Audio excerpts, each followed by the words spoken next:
Balita naman mula sa Makati City, nasa kote ang tatlong individual at isang child in conflict with the law sa ikinasang bypass operation ng Makati City Police Station matapos magpositibo ang mga ito sa illegal na droga. Patrolwoman Ivy Corporal sa report.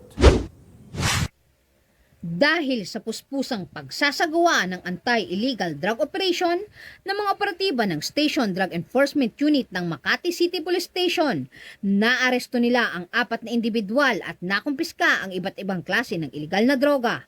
Naganap di umano ang operasyon ng pulisya sa Barangay Pio del Pilar, Makati City, dakong alas 8:42 ng gabi na nagresulta sa pagkakaaresto kay alias Liit, 29 anyos, alias Mata, 20 anyos, alias Richmond, 49 anyos, at alias Ado, 17 anyos, na isang child with conflict with the law.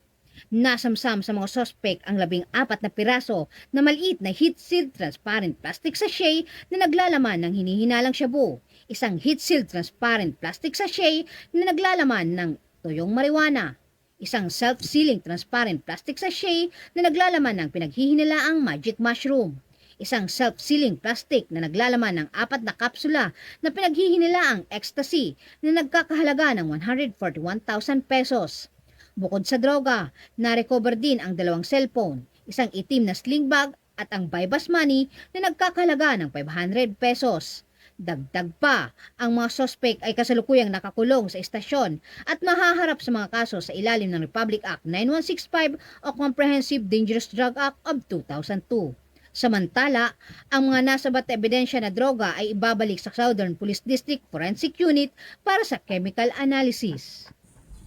Mula rito sa Metro Manila, ako po ang inyong PNN correspondent, Patrolwoman Ivy Corporal, alagad ng batas, tagataguyod ng balitang pulis. Maraming salamat, Patrolwoman Corporal.